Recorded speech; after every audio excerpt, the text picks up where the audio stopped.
É muito bom estar aqui com você. Começando de novo, então. Boa noite a todos. É muito bom estar aqui com vocês para dar continuidade e um fecho, né, neste itinerário, que, como a Carol falou, na verdade é uma aula que não é uma aula, né? A gente propôs desde o começo umas conversas com vocês, no sentido de promover uma série de reflexões a partir de algumas questões que nós, aqui da equipe do Instituto Emília, considera fundamentais para a gente poder pensar um pouquinho nessa formação, né, dos mediadores de leitura, dos professores, dos bibliotecários e assim por diante. Bom, eu sou Dolores Prades, eu abri no primeiro dia, né, da primeira aula, que foi a Lili que deu. E, para quem não se lembra, eu sou diretora do Instituto Emília, mas a minha trajetória é uma trajetória de edição, ou seja, eu sou editora, que trabalha com literatura infantil e juvenil há muitos anos e que, enfim, tem se voltado para o estudo, né, e para a discussão sobre a questão da leitura, dos leitores, da formação, né, dos mediadores, e esse tem sido o meu percurso. Na Emília, eu trabalho fundamentalmente com a questão da edição, né, publisher da revista, dos cadernos e do selo Emília. Esse tem sido, digamos assim, meu foco. E, enfim, vocês já conheceram a Emília, falamos, né, ao longo de todos esses encontros. Espero que vocês aproveitem bastante esse nosso trabalho, que é algo que a gente faz realmente de maneira a disponibilizar para todos vocês um material de primeiríssima qualidade, pensando exatamente nessa importância do debate teórico, da construção de redes, da troca de experiências, para a gente poder se iluminar e se ver no outro, para também isso trazer um salto, né, no trabalho de cada um de nós. Então, a Emília está aí, espero que vocês a utilizem e vistam nela no sentido de poder que seja uma contribuição para vocês. Então, vamos lá. Depois de todo o percurso, no fim, quem vai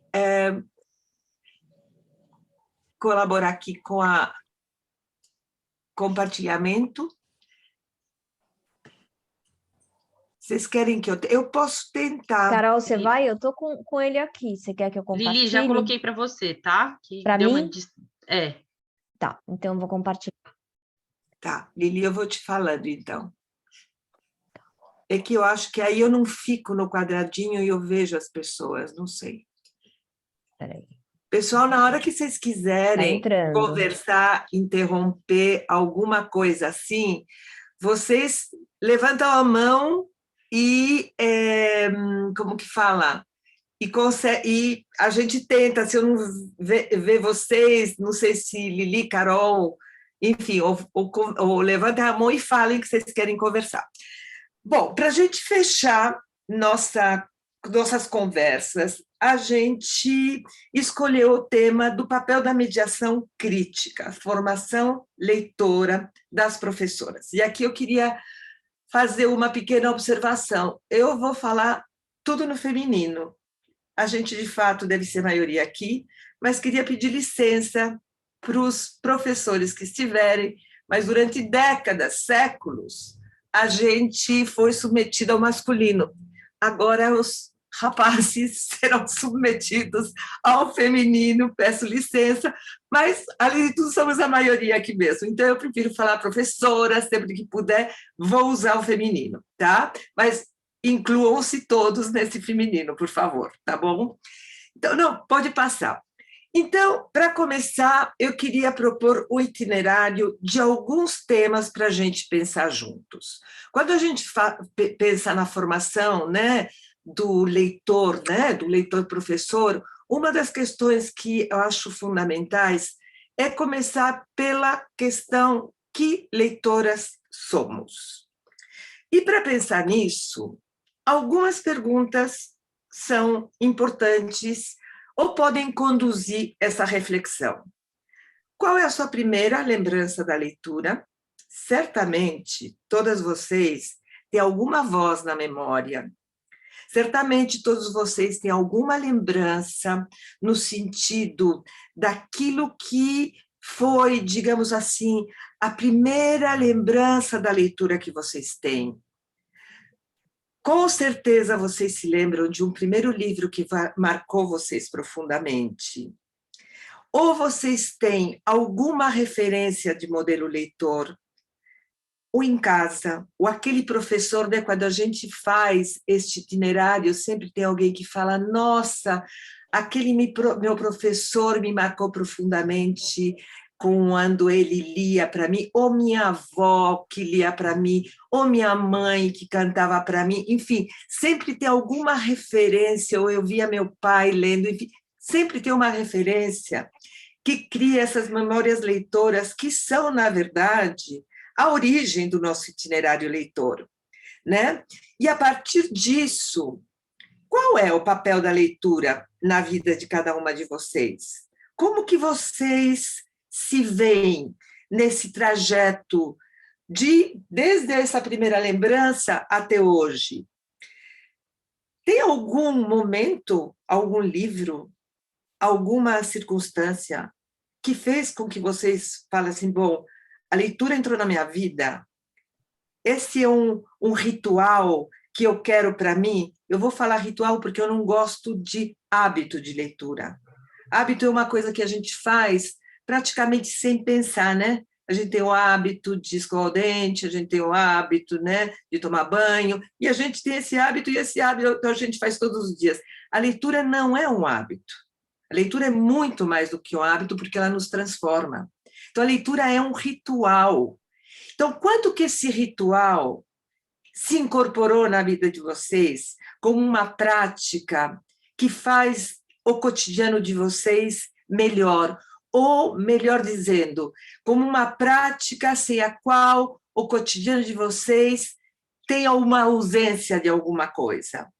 Então, tem algum momento em que isso se colocou de alguma forma para vocês? E pensar também que leitora eu sou. Eu sou, por exemplo, uma leitora que eu poderia dizer caótica. O que significa isso? Gosto de ler várias coisas ao mesmo tempo. Tem alguns livros que eu deixo, pego outros. Aí eu pego ensaios, pego coisas para estudar e, ao mesmo tempo, tem esses 2 ou 3 romances em cima da minha mesa. E quando eu viajo, eu preciso levar 3 ou 4 coisas, porque senão eu não fico à vontade. Então, não sou uma leitora, digamos assim, regular. Eu invejo quem começa um livro e termina, porque eu fico com várias coisas ao mesmo tempo. Alguns livros não quero que terminem, então eu deixo porque eu quero retomar depois. Então, tem perfis leitores, cada leitor é de um jeito.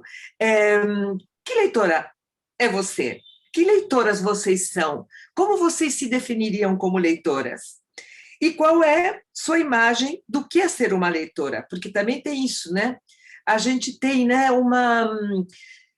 até uma mitificação, né? Uma mistificação, né? O leitor é esse. Que leitora nós somos hoje? Que tipos de leitores existem hoje? Não existe um único modelo de leitor. Então, obviamente que essas perguntas a gente não vai responder agora. E não é nem o caso de vocês fazerem isso neste momento, mas estão aqui plantadas, porque eu acho que são questões muito importantes para a gente começar a pensar nessa questão de que leitor nós somos. Isso pode parecer uma pergunta um pouco abstrata, mas na medida em que a gente pensa nisso, e a gente pensa naquilo que nos fez leitores, ou aquela concepção que nós temos de leitura, isso nos ajuda na hora que a gente se coloca no papel de mediação. E vocês vão ver isso daqui a pouco, por quê. Então, queria que vocês ficassem com isto, pode passar, com isto como um primeiro passo. se depois vocês tiverem tempo, aliás, eu gostaria, né, depois da aula, depois desse tempo todo, que vocês pensassem um pouquinho nisso. E nesse sentido, como eu acabei para falar para vocês, não existe um modelo leitor, não existe a leitora, não existe o leitor. O que nós temos são muitas leitoras, muitos leitores. Tem duas frases aqui, uma do Daniel Goldin. Daniel Goldin ele é um ensaísta mexicano, editor, foi durante muito tempo um grande editor de várias editoras mexicanas. Ele é responsável por trazer para a América Latina textos imprescindíveis para a discussão da teoria literária, e ele foi, durante alguns anos, o diretor da maior biblioteca do México, da cidade do México, onde ele fez um trabalho incrível de formação de leitores. Ele nos diz o seguinte: ninguém lê duas vezes o mesmo texto, em parte também porque ninguém é o mesmo após ler um texto. Eu já vou retomar. E tem o Edmund Wilson, um ensaísta, perdão, dos mais importantes sobre várias questões, que vai dizer o seguinte: duas pessoas diferentes jamais poderão ler o mesmo livro. O que isto nos coloca? Isto nos coloca o papel da subjetividade, certo? Na relação do livro e da leitura. Ou seja, essa relação que tem o livro, tem o leitor, a relação é exatamente esse ato de ler. Esse ato de ler tem uma materialidade, que é o livro, e tem uma subjetividade, que é o leitor. Então, não sei se vocês são como eu, mas eu sou daquelas que não consegue ler nem romance sem meu lápis. Eu grifo, eu marco. Quantas vezes eu não retomei livros que eu li há 20, há 10 anos atrás, que eu olho aquilo e falo, gente, por que eu coloquei tantos pontos de exclamação, de interrogação nesta passagem? O que me fez, naquela época, enfatizar isto que hoje eu leio e não tem o mesmo peso que teve há 10 ou 20 anos atrás? O que significa? Que o leitor, a nossa subjetividade, ela muda. A gente não é o mesmo o tempo inteiro. Então, por isso que ele fala, a própria leitura de um livro, depois de nós termos lido, nós já somos outros. Então, nós somos leitores em processo, nós somos leitores em formação.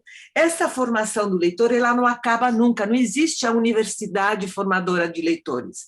A leitura e a formação de leitores é um processo de toda uma vida, certo? Ou seja, toda vez que a gente lê um livro, a gente se transforma. Pode não ser uma coisa consciente, pode não ser uma coisa que a gente tenha, digamos assim, que a compreensão exata a partir do momento que a gente fecha a última página de um livro, mas certamente aquela leitura, ela tem algum tipo de efeito em nós, ela vai acumular nosso repertório, ela vai criar conexões com outras coisas, mesmo que naquele momento a gente não tenha clareza disso. E, por outro lado, o que o Edmund Wilson está nos dizendo? Que não existe uma única leitura do mesmo livro. Isso é fundamental quando a gente está falando no mediador. Então, não é porque nós lemos de um determinado jeito, aquilo que se fala, né? A interpretação de um texto, não é porque nós temos uma leitura, e eu posso ter uma leitura, digamos assim, mais autorizada, certamente todos nós temos, do que um garoto de 12, 13 anos, não é essa autoridade que nós temos em função, digamos, do nosso conhecimento, do nosso percurso, que faz com que nossa interpretação seja melhor.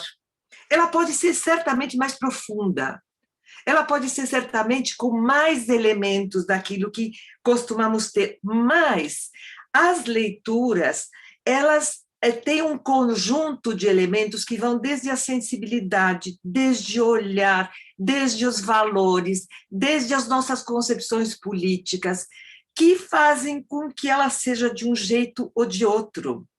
Então, o que significa isso?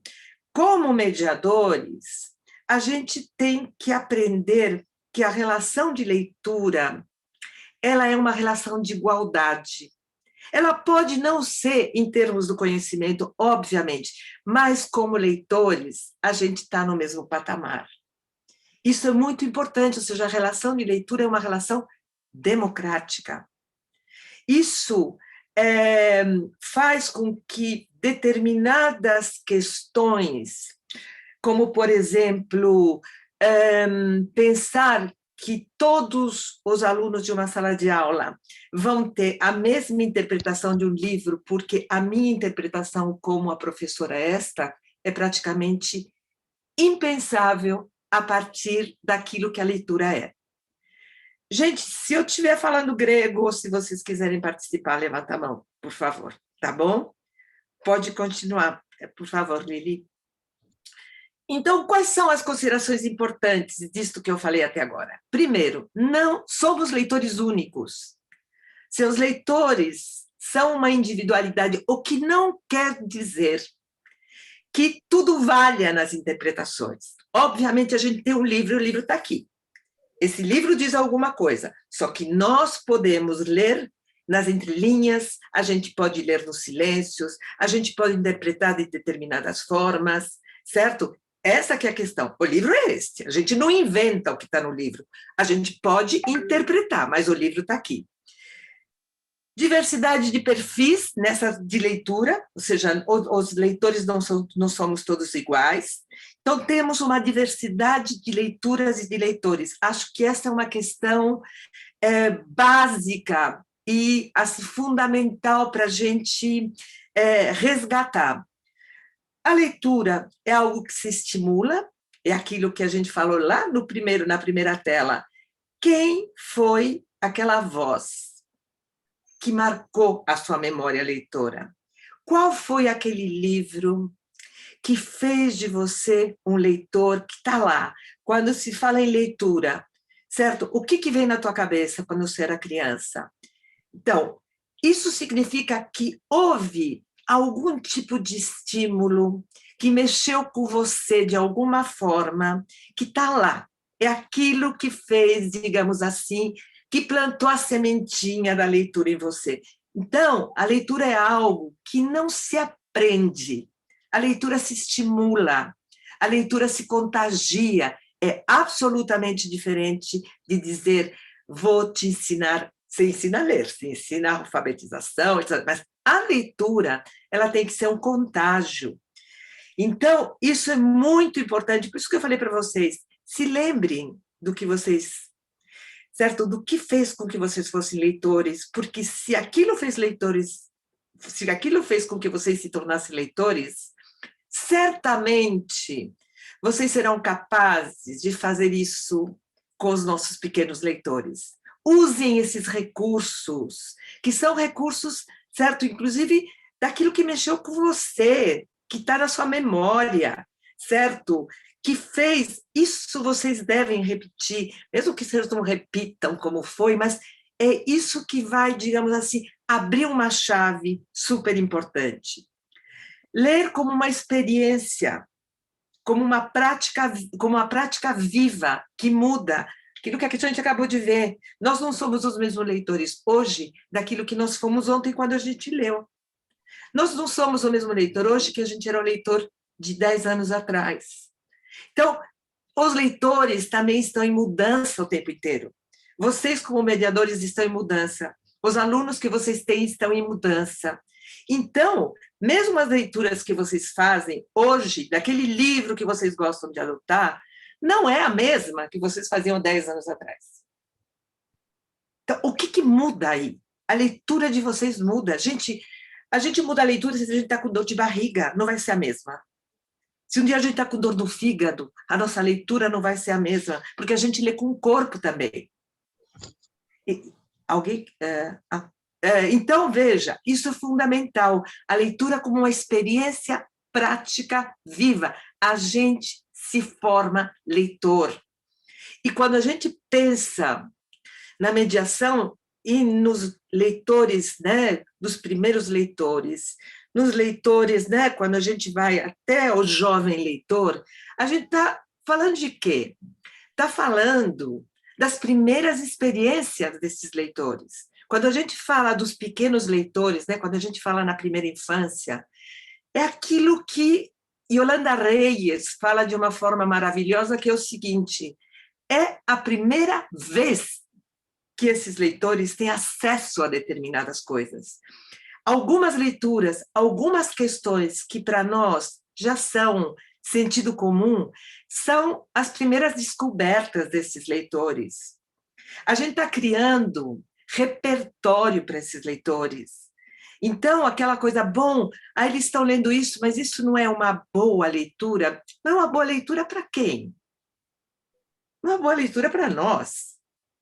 Esses leitores ainda não têm, digamos, esses elementos de comparação que fazem com que eles sejam leitores capazes de estabelecer comparações, estabelecer pesos entre leituras. Quem que tem que dar isso, efetivamente, somos nós, sem dúvida nenhuma.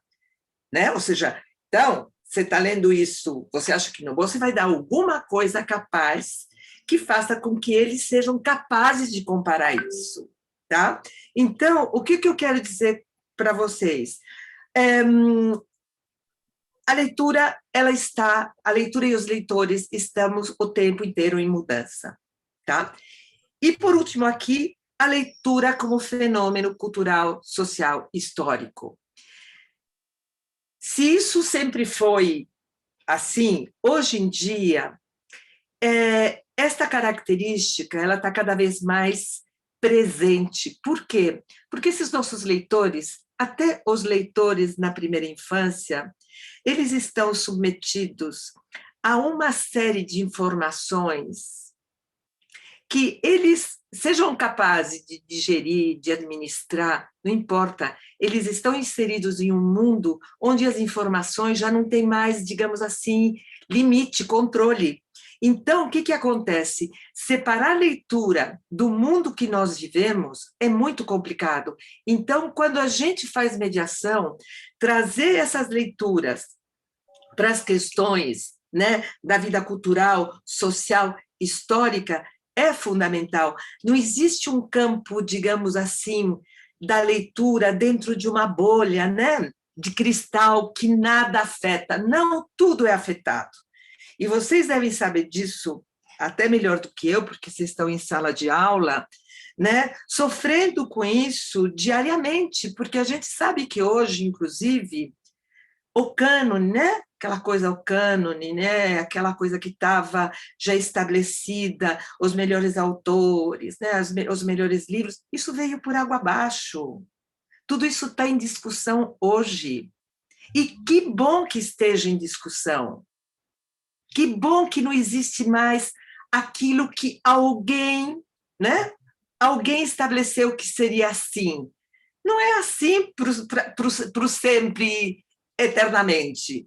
Então, veja, a gente está vivendo um momento onde a gente precisa ficar muito conectado com isso, porque muitas convicções, muitas verdades, muitas coisas que estavam minimamente estabelecidas não estão mais.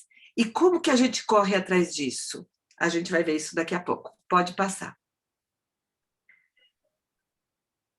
Com base nisso, qual é a segunda questão que vem assim de cara? Que leitores queremos formar? Se a gente está em sala de aula, a gente fez esse caminho, sabe dessas coisas. Qual é o tipo de leitor que nós queremos formar? Queria ler para vocês um pequeno trecho aqui de uma escritora, né, que é a Julia Rosenberg, que fala o seguinte, nos conta a seguinte questão. Quando eu era pequena, a minha mãe sempre lia Lúcia Javoindo. eu ficava vidrada na história da lesma, que não conseguia chegar a tempo na festa da libélula Chispa Foguinho. Eu tinha tanta pena dela. Um dia, rasguei a página que eu mais gostava. E, intrigada, minha mãe perguntou: "Mas, Júlia, você gosta tanto desse livro, por que está rasgando?" "Porque eu quero entrar aí dentro." Pode passar. Que leitora é essa, Júlia? Do que a gente está falando? Quem é uma leitora na infância que rasga a página porque quer entrar no livro? Como que a gente pode caracterizar essa leitora? Queria pegar duas citações aqui que vão nos ajudar a pensar nisso. A primeira delas é da Maria Teresa Andrueto, uma das maiores escritoras argentinas e pensadoras da leitura. Ela diz o seguinte: a leitura é o lugar onde se propõem as perguntas. Por que nascemos? O que é o amor e a traição? Por que existe a doença e a dor? Por que temos de morrer? Todas as histórias que existem foram concebidas para responder a 3 perguntas essenciais. A pergunta pelo próprio ser, a pergunta pelo ser do outro e a pergunta pelo ser do mundo. E Antônio Cândido, de quem Lili falou no nosso primeiro encontro, diz o seguinte: a literatura nem corrompe, nem edifica, mas ao trazer livremente em si mesma o que chamamos de bem e o que chamamos de mal, humaniza em sentido profundo, pois faz viver. O que essas duas citações nos remetem? Gente, elas nos remetem à leitura literária. Elas nos remetem à força de humanização que a literatura nos traz. E isso a Lili falou muito bem na primeira aula, certo? Ou seja, a literatura como uma via de se ver no outro, a literatura como uma via de humanização. A literatura não é algo que salva por si. Ou seja, a literatura em si, ela pode ser tudo isso, mas precisa de condições para se transformar nisso. Não é eu sou o leitor literário, eu sou bom, eu vou me salvar. Não é mecânico. Porque é isso, que leitor queremos formar? E nisso está as outras questões de o que lemos e como lemos. Então, o que eu quero colocar aqui é simplesmente isso, a força da literatura. Essa leitora Júlia, ela é uma leitora literária. Ela quer se envolver nessa história e entrar no livro porque ela fica com dó. Porque ela vivencia aquilo que o personagem está dizendo. E ela quer sentir aquilo que o personagem diz. Pode passar, por favor. Aí eu queria trazer para vocês... como que eu vou fazer? Espera um pouquinho. Eu queria trazer para vocês dois trechinhos deste filme que eu amo. Eu vou tentar. Acho que agora eu tenho que parar de compartilhar, não é isso? Acho que sim. Para de compartilhar, eu vou compartilhar, e aí eu compartilho, dá um minutinho, nada disso é muito fácil, sou bastante lerda nesse... Qualquer coisa eu estou aqui, tá? Sim, mas você está com esses dois trechinhos? Espera aí. Dá 2 minutos, pessoal. Espera só um pouquinho. Espera um pouquinho, que eu acho que eu sou capaz. Se quiser que eu compartilhe. Não, espera só um pouquinho. Vamos ver. Espera aí um pouquinho. Um pouquinho de calma. Vamos ver. Um pouquinho de calma. Eu vou passar os dois. Estou aqui, espera só um pouquinho. Vocês estão vendo? Estamos vendo. Então, eu vou aumentar e vou colocar. Espera só um pouquinho. Cavalheiros, abram seus livros na página 21 da introdução. Sr. Perry, quer ler o parágrafo inicial do prefácio intitulado Compreendendo a Poesia? Compreendendo a Poesia, pelo Dr. J. Evans Pritchard, Ph.D. Para entender totalmente a poesia, precisamos analisar sua métrica, rima e figuras de linguagem. Depois fazemos duas perguntas. A primeira, como foi apresentado o objetivo do poema? E a segunda, o quão importante é esse objetivo? A pergunta 1 avalia a perfeição do poema. A pergunta 2 avalia sua importância. E depois que essas perguntas são respondidas, torna-se muito fácil determinar a grandeza de um poema. Se o índice de perfeição do poema for colocado na horizontal de um gráfico e a sua importância for marcada na vertical, então calculamos o total da área do poema e teremos a medida de grandeza. Um soneto de Byron marca muitos pontos na vertical, mas marca poucos na horizontal. Um soneto de Shakespeare, por outro lado, marcaria muitos pontos na horizontal e na vertical, conseguindo uma área total, revelando assim ser um poema realmente bem grande. À medida que estudarem os poemas deste livro, pratiquem esse método de avaliação. À medida que sua capacidade de avaliar poemas crescer, também crescerá seu interesse e sua compreensão da poesia.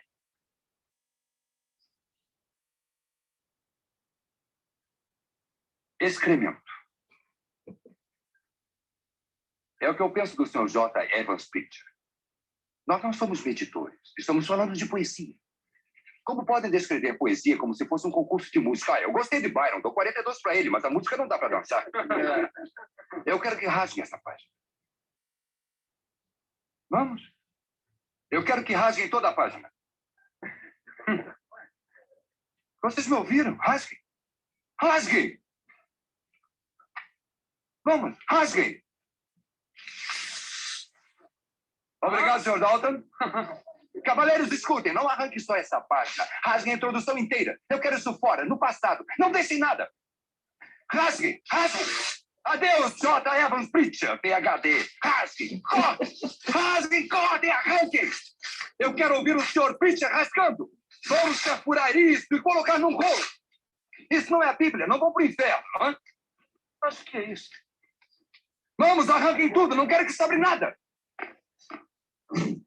Não devemos rasgar os livros. Rasguem, rasguem, rasguem duro. Rasguem! Arranquem! Vamos, rasgando, rasgando!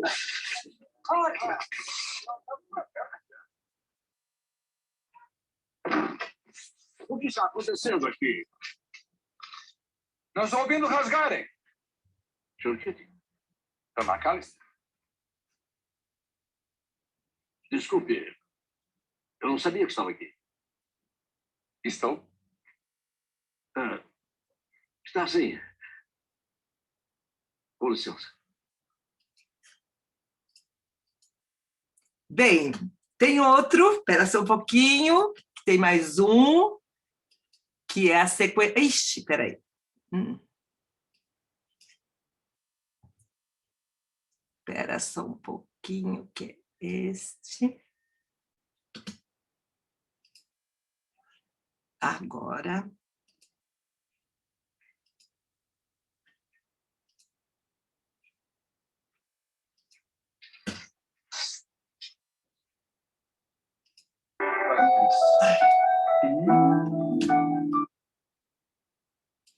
Árvore. Vejo doçura em seu sorriso. Brilho intenso em seu olhar. Ai, desculpe, gente. Mas a vida é perfeita. Me satisfaz. Eu vou... Ai, é isso, espera só um pouquinho, era isso. Por que eu sou em pé? Alguém sabe? Fica mais alto. Não? Obrigado pela Eu estou em pé na minha mesa para me lembrar que devemos ver as coisas constantemente de um modo diferente. Um grande tema, não só na poesia, como na vida. Sr. Robbins, o senhor estava rindo. O mundo parece muito diferente aqui de cima. Se não acredito, venham ver vocês mesmos.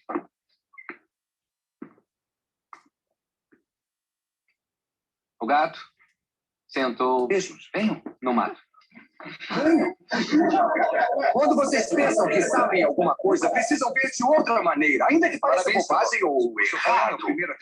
Vocês devem tentar, quando lerem, não considerem apenas o que o autor acha. Considerem o que vocês acham. Cavalheiro, vocês devem procurar encontrar suas próprias vozes.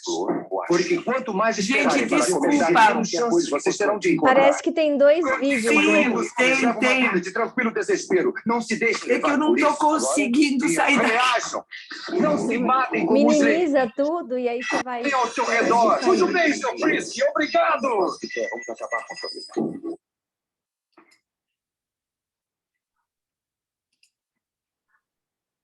Acho que agora você conseguiu. Pronto, não, mas já deu.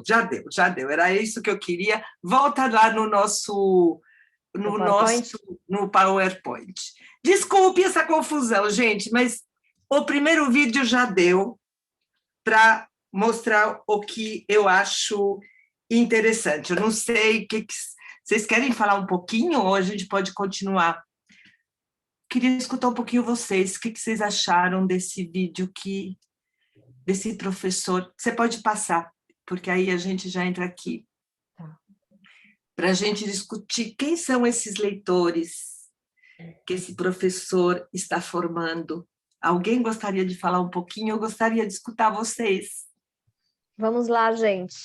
O que vocês acham desse professor que fala que o livro não é uma Bíblia? O que ele está plantando nesses leitores? Agora, enquanto vocês pensam, o que é sensacional, né? É como essa cena de 3 minutos, né, mostra o que uma sala de aula tem, o que come, tem aquele que até para rasgar, né, o livro pega a régua, né? Tem aquele que rasga na hora que estava fazendo o desenho. É muito significativo, né? Bom, alguém gostaria de falar alguma coisinha? É uma delícia essa cena, né? Não sei Nossa. se as pessoas viram esse filme, se conhecem, vale muito a pena. Para mim é um filme que me emociona até hoje. Cibele, pode falar, Cibele.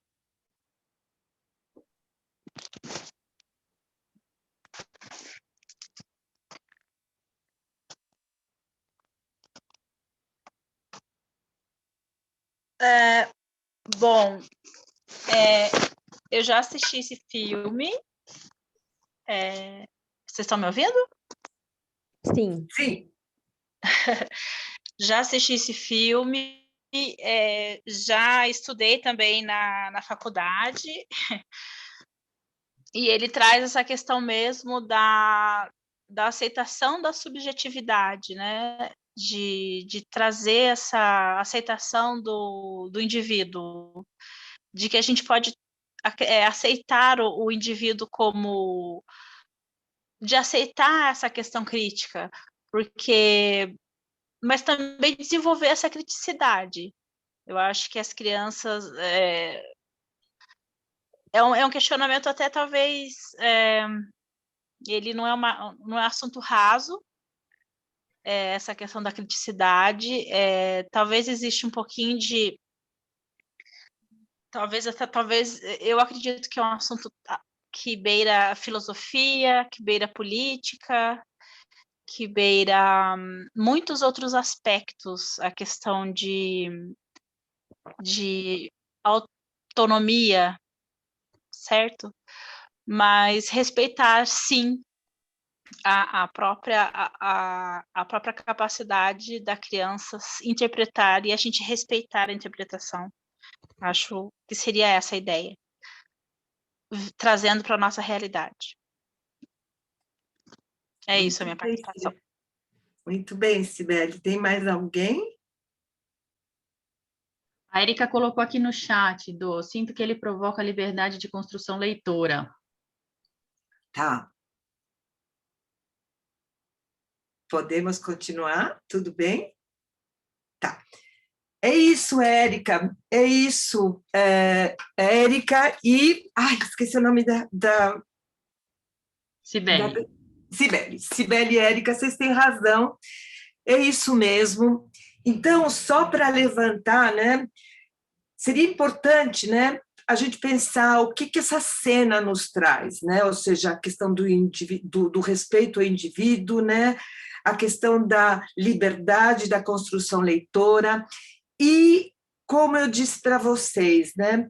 Quando a gente pensa que leitores a gente quer formar, que concepção de leitor é esta que esse professor, que com certeza, vocês viram, né, o diretor da escola entrando na sala, é considerado um insubordinado pelas regras, né, daquela escola muito tradicional. Qual é a concepção de leitor que ele tem? O que ele quer, né, com isso? Qual é a concepção de leitura que esse professor tem? Porque quando a gente está falando em formação de leitores, a gente tem que pensar que leitor queremos formar, e dentro dessa questão, que é sim filosófica, Cibele, ela é filosófica, ela é política. Aliás, tudo que nós fazemos são ações filosóficas e políticas, mesmo que a gente não tenha consciência disso. E quanto mais consciência você tem, mais, digamos assim, profundidade você tem em suas questões. Mas sempre, por que eu falo que todas as nossas decisões são políticas? Porque sempre tem por trás de nossas decisões a concepção de mundo. Isso é inevitável. Todos nós agimos porque nós acreditamos em determinadas coisas que nos conduzem a uma determinada decisão, a uma determinada ação. Quanto mais consciência tenhamos disso, mais livres seremos, porque saberemos por que estamos fazendo as coisas. Então, você tem toda a razão, existe sim uma concepção. Então, qual é a nossa concepção de leitura? Por que nós fazemos, por que nós achamos importante formar leitores? Qual é a nossa concepção de literatura? O que nós entendemos por literatura? Que mitos sobre a leitura caem por terra nesta cena?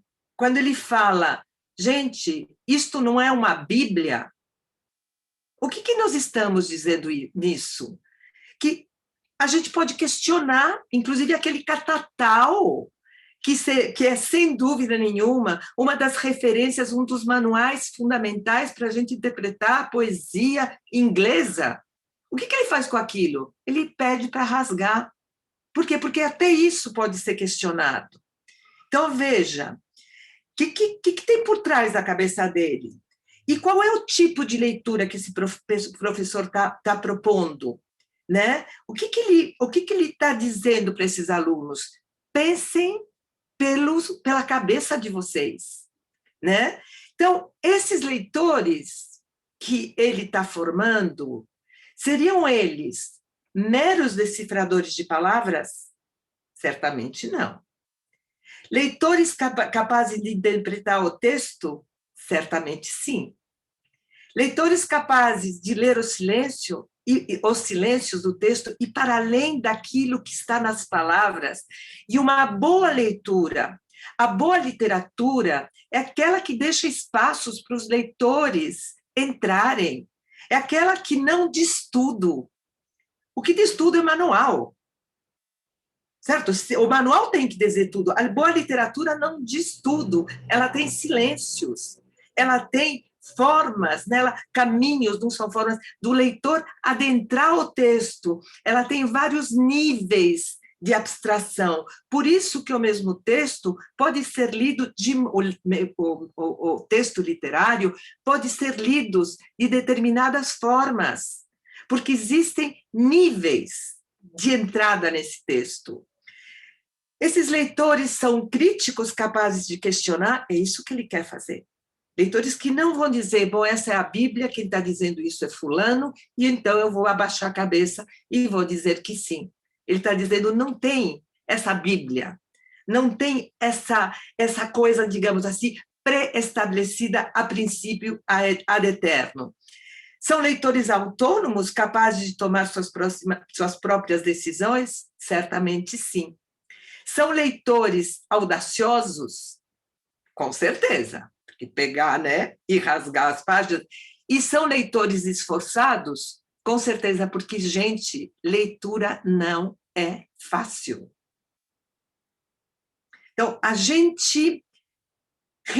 leitura requer uma série de de iniciativas, de capacidades que vão desde o interpretar até decifrar as palavras, até conectar as ideias, ou seja, é um processo, isso teria outra aula, isso é um processo extremamente, digamos assim, complexo. Então, a leitura não é uma atividade fácil. A leitura requer um esforço. Então, esses alunos aí são esforçados, porque eles têm que entrar, o que ele está querendo, esse professor, é que eles entrem nessa leitura de uma forma audaz, corajosa, fora daquilo que a letra em si diz. Pode passar.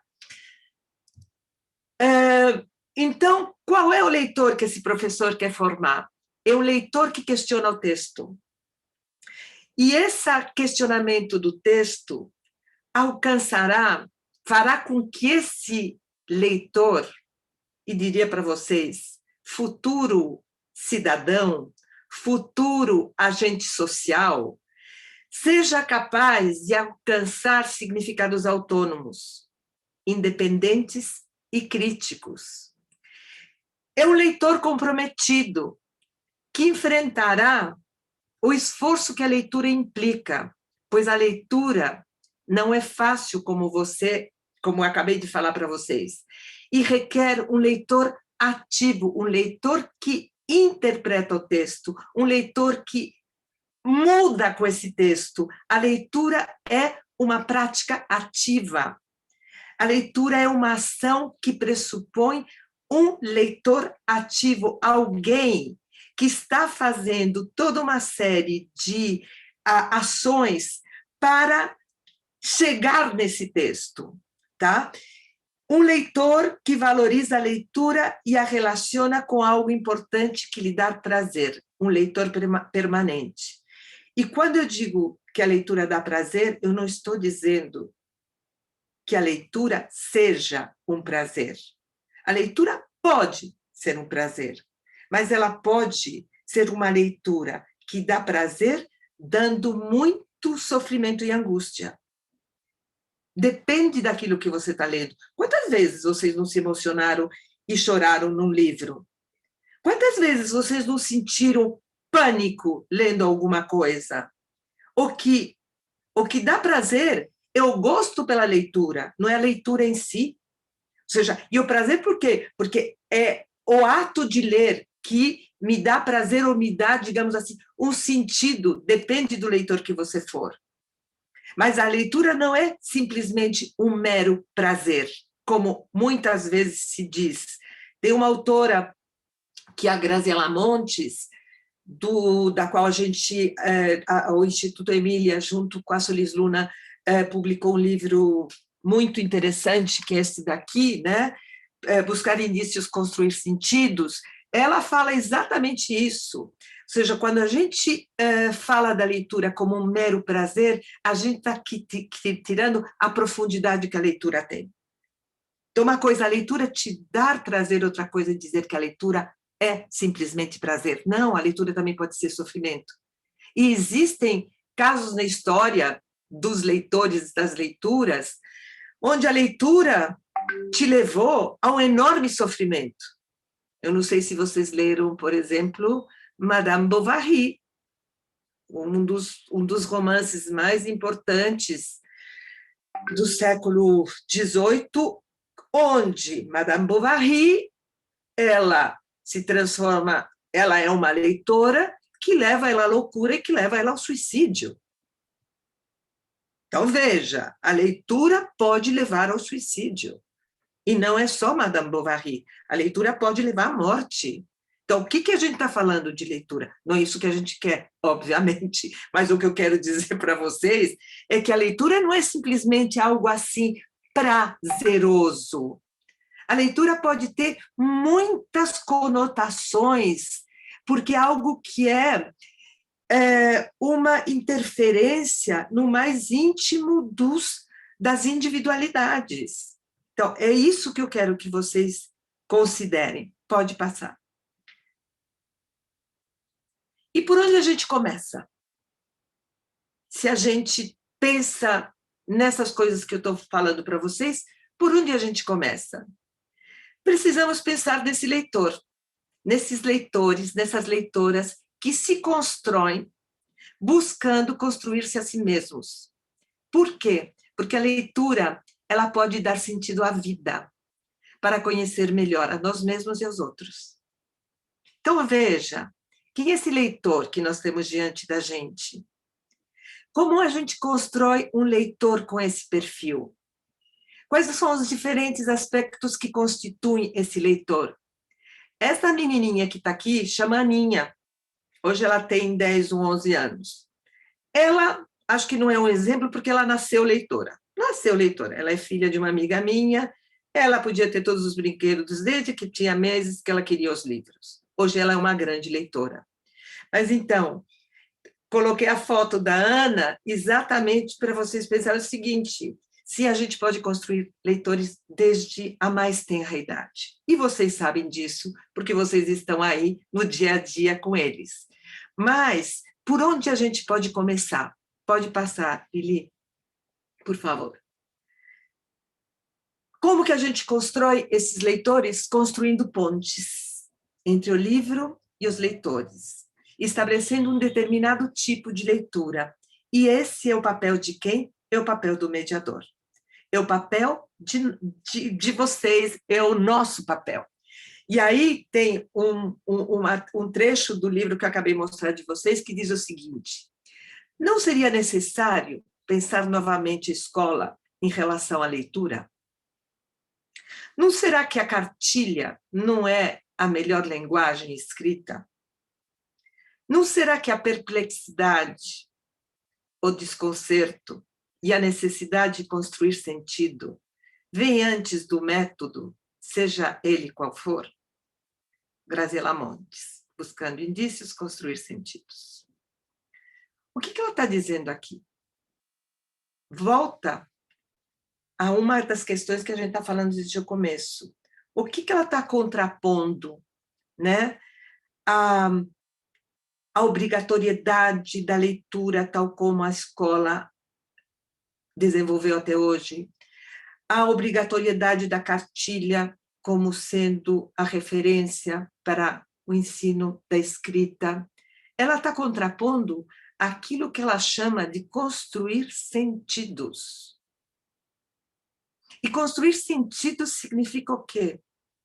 Significa o papel fundamental dado exatamente a esse leitor ativo que interpreta. E ela fala que a gente tem que pôr em primeiro lugar, talvez, né, ela está questionando, a perplexidade e o desconcerto. Qual é o papel desse mediador? É tirar do lugar, é desconcertar, é tornar as coisas perplexas, é interrogar. E como a gente faz isso? Não tem coisa melhor para fazer isso do que a própria leitura, e a leitura literária. Ou seja, nós como mediadores, eu estou falando mediador crítico, a gente tem que tirar o chão dos nossos alunos. O nosso professor que a gente acabou de ver, tira o chão daqueles alunos. Tira o chão daquela escola até ele ser demitido, obviamente, como vocês podem imaginar. Então, o que significa isso? Como que a gente constrói esse leitor crítico, autônomo e que interroga? É exatamente fazendo ele pensar. E como que a gente faz as pessoas pensarem? É questionando. E como que nós, professores, podemos fazer isso com esse instrumento maravilhoso que a gente tem com a leitura literária? É realmente interrogando, tornando as coisas, digamos assim, fora do lugar, para depois, obviamente, colocá-las no lugar. Mas a gente tem que fazer com que esse indivíduo que está lá seja capaz, por ele, de interpretar, de interrogar. Pode passar, Lili. Pensemos na nossa prática. Tem duas telas para isso. A primeira, que eu pergunto para vocês. A gente conhece nossos leitores? Vocês conhecem todos os alunos, seus gostos, seus interesses? Eu estou falando dos mais pequenininhos aos maiores. A gente conhece, de fato, nossos leitores? Qual é o tipo de leitura que a gente promove? Que leitor queremos formar? Volto de novo. Como a gente seleciona, com que critérios? Vocês viram uma mesa, né, sobre isso. Mas quais são nossos critérios? Como que a gente seleciona? A cada ano, como que a gente escolhe os livros? Quando vocês pensam, qual é o papel de vocês como mediadoras? Quando vocês estabelecem, definem os livros que vocês vão adotar, que vocês vão ler, qual é o propósito? Qual é o objetivo? Aonde vocês querem chegar? Qual é o papel que a gente dá à escuta? A gente sabe ouvir os leitores? Quais são as estratégias que vocês têm para formar leitores? A gente tem estratégias? A gente quer construir um itinerário leitor para esses alunos que nós temos? A gente conecta de um ano para o outro as leituras?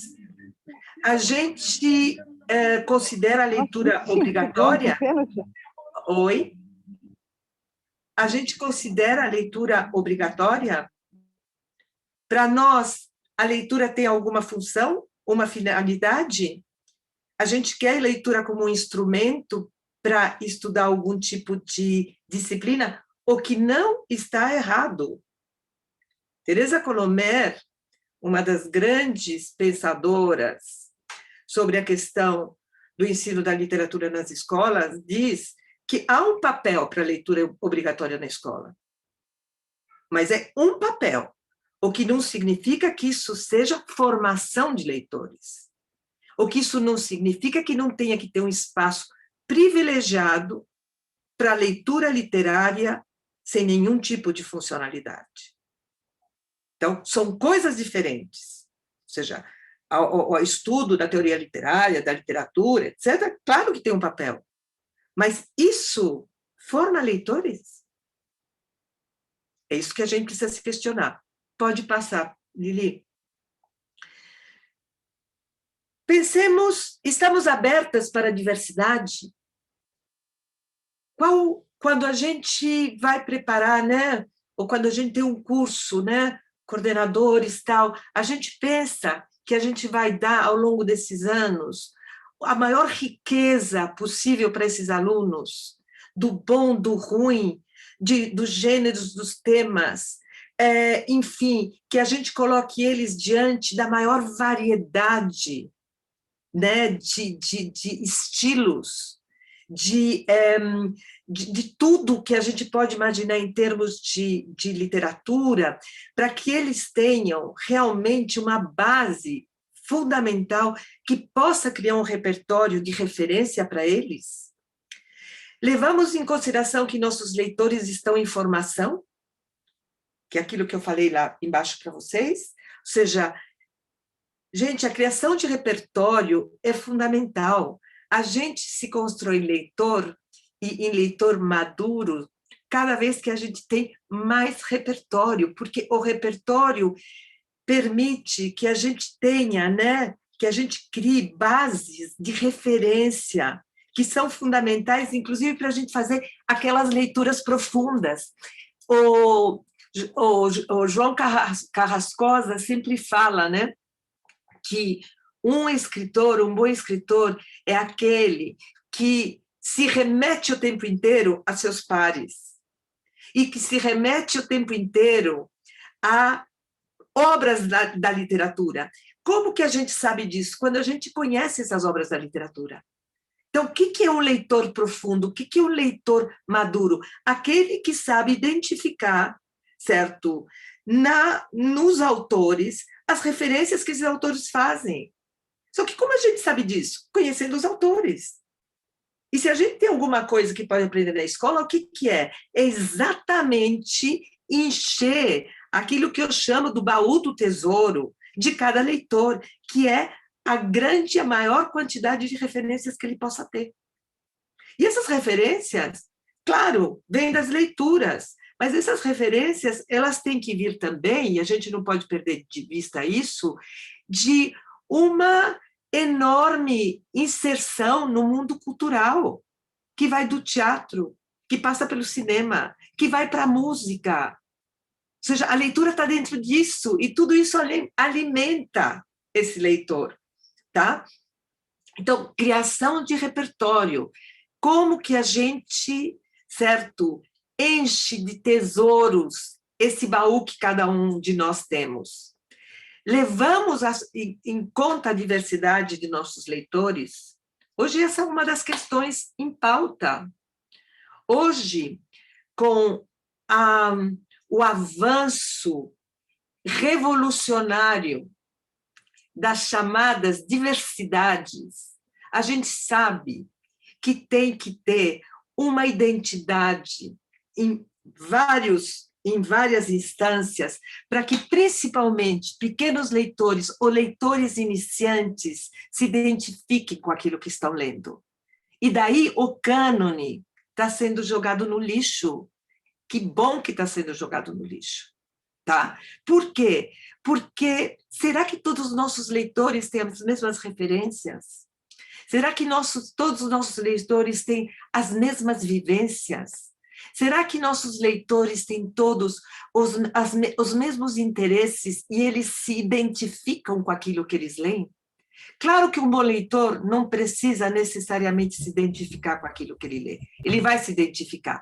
Mas a questão fundamental é que quando a gente forma leitores, a identificação é um primeiro passo. Então, qual é nossa preocupação com isso quando a gente está escolhendo livros? Eu acho que isso também vocês acabaram vendo em algumas mesas, inclusive na mesa que eu dei com a Neide, que eu fiz com a Neide. A gente falou um pouco disso, né? Pensamos em estratégias e caminhos para formar esses leitores. A gente tem uma estratégia que a gente faz e prepara. Temos abertura para escuta, mas não para escuta somente uma escuta atenta, mas para uma escuta que faz com que a gente aprenda e muito com esses leitores em formação. Quem dá aula aqui para os pequenos e já trabalhou em rodas de leitura com álbuns ilustrados, sabe que certamente os pequenos enxergam muito mais do que qualquer um de nós, nessas imagens, nessas ilustrações. Isso significa o quê? Que existe um olhar aí, independentemente da idade, com o qual todos nós podemos aprender. Então, essa não sei se é a melhor palavra, mas essa humildade, né? Essa modéstia do mediador frente às contribuições dos outros leitores, né? Que estão com a gente lá nesse círculo, né? Porque acho que sempre deve ser um círculo, né? Onde estamos todos em posição de igualdade, ela é fundamental. Temos abertura para incorporar as novidades que as plataformas implicam, porque também tem isso, né? Muitas de nós, por uma questão etária, por uma questão de interesse, enfim, se cria um fosso enorme em termos daquilo que nossos alunos sabem e aquilo que nós sabemos, quando a gente se refere a toda a questão das plataformas, a toda a questão da internet, etc. A gente tem abertura para aprender, inclusive, com eles sobre isso? Aceitamos as sugestões de leitura de nossos leitores? A gente escuta o que eles querem ler? Tem uma questão muito... que vocês talvez já tenham ouvido falar, isso fica muito presente depois que se fazem todas as pesquisas, depois de uma Bienal, que é o seguinte, a Bienal está cheia de jovens que leem. Depois a gente fala que os jovens não leem, né?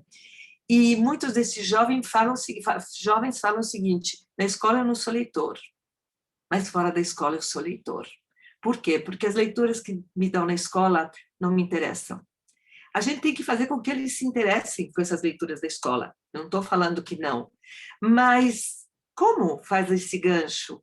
qual é o anzol que a gente joga para que esse leitor, que leitor fora, certo, morda essa isca dentro da escola? Será que a gente não tem que dar ouvidos a eles? Será que a gente não tem que estar com uma percepção de saber o que realmente interessa a esses jovens, principalmente esses jovens? E continuamos pensando na leitura como uma atividade meramente obrigatória? Essa é outra questão. Qual é o espaço, qual é o lugar que a gente está dando para essa leitura literária dentro da escola? Pode passar, Lili. Não sei se você caiu ou se mudou de... Então, já estou terminando, não sei se eu ultrapassei meu horário. Acho que não, né? Está quase. Qual é o papel de um mediador crítico? Ter uma escuta atenta, ter um respeito pelos leitores, seja lá qual for a idade dele, respeitar os nossos leitores, que, como leitores, são iguais a nós. Conhecer as condições de leitura, qual é o perfil, qual é o itinerário dos nossos leitores, qual é o espaço da leitura, conhecer o acervo e como que a gente conecta essas coisas, esse acervo com esses leitores, com esses interesses. Conhecer muito bem os textos sugeridos, conhecer as razões por que a gente está indicando esse texto. Na hora que a gente vai indicar um texto, que a gente vai explicar esse texto, a gente tem que ou justificar publicamente, nem sempre é o caso, mas nós sabermos por que nós estamos adotando esse texto. Por que este semestre eu decidi adotar textos indígenas? Aonde eu quero com isso? Por que isso é importante neste momento? Tem que ter uma linha, né, que costure essas decisões. Tem que ter uma linha que seja a linha invisível, que esteja só na tua cabeça, mas que vai fazer com que você chegue a algum lugar, porque você está querendo chegar nesse lugar, porque você está querendo que aquele leitor que você quer formar tem que ter isso na sua formação. Então, essas coisas, elas têm que estar conectadas. Tem um projeto nisso para vocês. Não impor sentidos ou interpretações, ao contrário, estar aberto para as múltiplas leituras, ou seja, a gente não pode dizer, isso acho que já não se faz mais, mas se vocês se lembram naqueles velhos guias de leitura, né? Onde as perguntas eram absolutamente objetivas e, na verdade, correspondiam a uma determinada interpretação. Isso não existe mais no mundo da leitura. Ou seja, não pode existir mais no mundo da leitura. De uma leitura, né, como esta que a gente está falando aqui para vocês, para esse mediador crítico que quer formar, certo, agentes históricos e sociais autônomos, que se questionam, que interpretam. Então, não se impor, né, sentidos e interpretações, mas escutar as múltiplas leituras. E o que nós temos que fazer se a gente não pode fazer nada disso que a gente falou agora? A gente tem que indicar caminhos de reflexão que o texto lido apresenta. Esse é o papel. Quais são os caminhos aonde o texto nos leva? Sugerir conexões e ganchos entre aquilo que é, né, a leitura, né, a nossa leitura e as diferentes interpretações e ideias que o texto propõe. Então, o mediador não interpreta, o mediador sugere, o mediador indica caminhos. É completamente diferente de dizer o mediador interpreta, isto que está dito aqui é isto. Não, ele sugere, ele interpreta. Ele contribui com informações que possam ajudar a entender melhor o texto. Aí está a nossa autoridade. Então, você como professor, você vai trazer elementos, certo, que te ajudem, que ajudem esse jovem leitor a ter uma leitura muito mais, digamos assim, profunda desse texto. A gente tem que selecionar textos de qualidade. sem censura. Ou seja, a gente não pode dizer, não, esse texto... Deixa eu só explicar melhor. Ou seja, textos de qualidade com responsabilidade. E isso a gente pode fazer quando a gente é um bom leitor, quando a gente conhece a nossa turma e quando a gente tem um propósito onde quer chegar. Porque esse livro, né, que a gente está adotando, que a gente selecionou, ele tem um propósito, ele se justifica dentro desse conjunto de conexões que nos levam a esse projeto que a gente quer para chegar em algum lugar. Então, veja, a leitura em si não é um fim. O fim é formar o leitor. Então, isso também é muito importante. A finalidade da leitura não é a leitura em si mesma.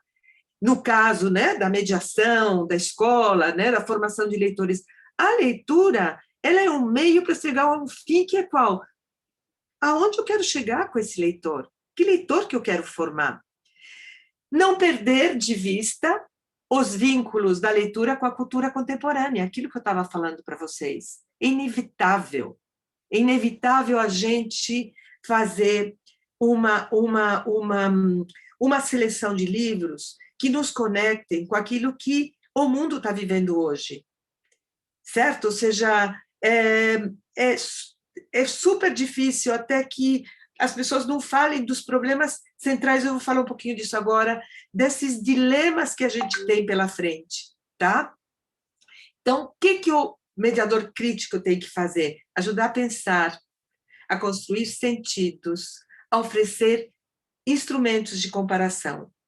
É isso que o mediador crítico, seriam essas digamos assim, os instrumentos que a gente tem para a gente poder dar esse salto e contribuir para que esses leitores realmente sejam leitores críticos, né? Pode passar, Lili. Quais são nossos... Oi? Desculpa, só para você ter atenção no horário, porque a gente ainda precisa fazer a apresentação das professoras, tá? Sim, só para você ficar... Falta pouco, né? Vou encerrar mais rapidinho. Tá bom. Quais são os nossos desafios? Ser um leitor permanente, atento e informado. Ou seja, nós, mediadores, temos que ser leitores. Nós, mediadores, temos que ser leitores permanentes. Ou seja, ler, ficar atento, ficar informado. A gente tem que estar atualizado de modo a fazer as melhores seleções de leitura em consonância com as questões em pauta dos nossos leitores e de suas diversidades. A gente tem que estar atualizado daquilo que se produz. Não perder de vista o caráter social da leitura, suas mudanças e suas transformações. Não é porque há 2 anos eu adotei esse livro e funcionou, que esse ano ele pode funcionar. Depende da guerra da Ucrânia, depende das eleições, depende dos fake news, depende de um montão de coisas que estão o tempo inteiro, entendeu? Nas nossas cabeças, esses estímulos que nós temos e que nossos alunos também têm. Será que essa leitura é a mais oportuna para hoje? São as perguntas que a gente tem que se fazer.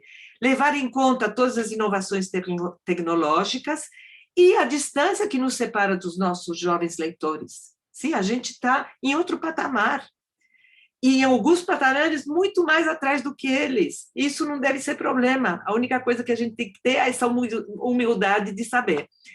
Compromisso para fazer da leitura literária um meio de provocar o assombro para tirar do lugar os nossos leitores e levá-los, assim, para um outro lugar, o da crítica, da autonomia, do questionamento e do autoconhecimento. E um compromisso com as pautas sociais que afetam a vida da grande maioria e que a leitura pode dar chaves para olhar o mundo com olhos mais humanos, tolerantes e justos. Eu diria para vocês o seguinte: leitores críticos certamente não serão afetados por fake news, só para vocês terem uma ideia do que eu estou falando. Pode passar, e eu acho que é a última. Responsabilidades. Uma frase da Geneviève Pat, que é uma grande bibliotecária francesa, vai dizer o seguinte, só para remeter à questão do como nós somos responsáveis por tudo isso. Como podemos garantir que aqueles que sofrem com o problema da marginalização e exclusão sejam reconhecidos em sua dignidade e sofrimento? Como ajudar a desfrutar do sabor da leitura, uma leitura que os alimente no pessoal de uma leitura compartilhada? Sofrimento e solidão dos professores, cuja tarefa é complexa. Sofrimento dos alunos e também dos seus pais, para que o prazer de ler, muitas vezes, parece-lhe foram negados. Tudo isso cria bloqueios, paredes se erguem aparentemente intransponíveis que dificultam o acesso à leitura. Nas sociedades, a cultura da escrita é considerada essencial para ter sucesso na vida. Como todos, sem exceção, poderiam ter acesso a ela?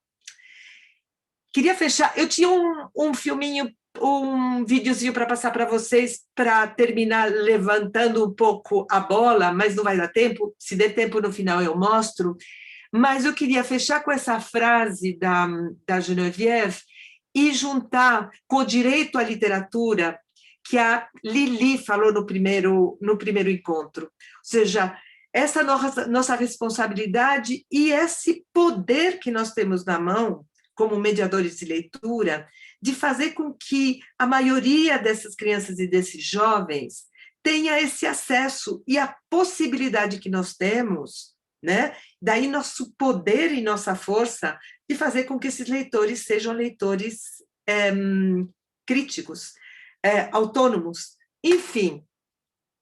Finalizei rapidinho, mas na hora da conversa, se tivermos tempo, a gente se fala um pouquinho. Deixei aqui um contato meu, se vocês quiserem falar comigo, e um convite para fazer parte da comunidade Emília, como já fizemos ao longo destes dias.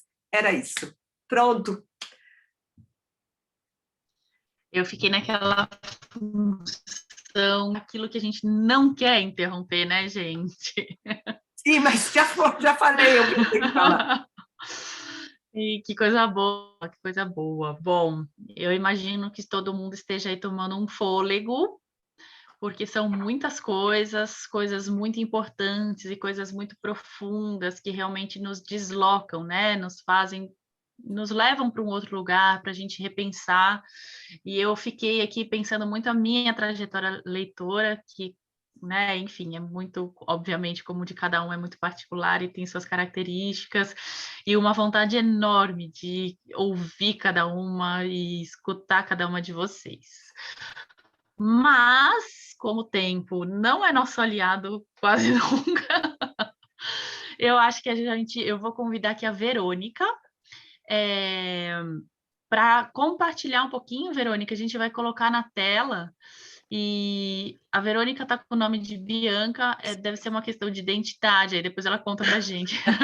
Não, eu acho que está errado mesmo. Estranho. Mas é a Verônica, gente. Então, estranho isso. Aparecer Bianca. Não sei o que está acontecendo. Se... tudo bem, tá tudo certo. Mas todo mundo sabe que sou eu. Boa noite. Boa noite. Foi bem bacana. Oi? Isso aí. Faz a gente também colocar na tela o material delas. É aquele segundo arquivo que eu te mandei. Eu tô com um pouco de medo da minha conexão, que tá aparecendo umas mensagens de instabilidade aqui. Eu vou colocar. Peraí, só um minutinho. E aí, Bianca vai chamando a turma para falar, porque tem cada registro lindo, e eu acho que a partir disso a gente pode também trazendo e conectando esses pontos, né? E que é muito, muito bom.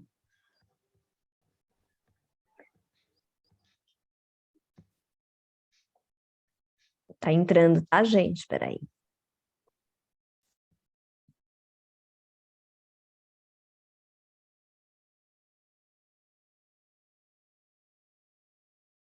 Chegou para vocês?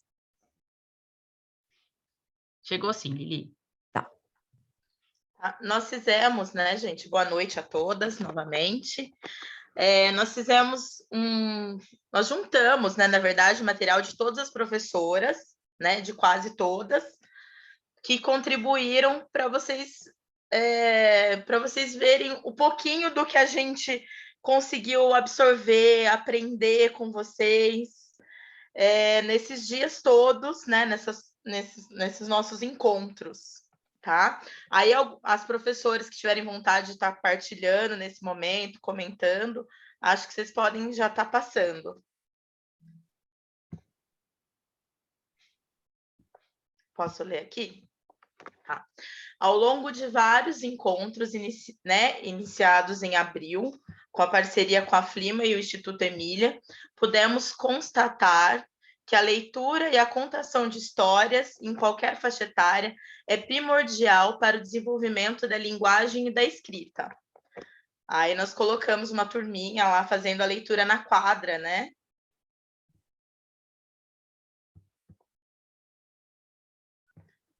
Aí, no caso aqui, tem vários momentos que as professoras foram compartilhando, inclusive tem no Antônio José Ramos, né?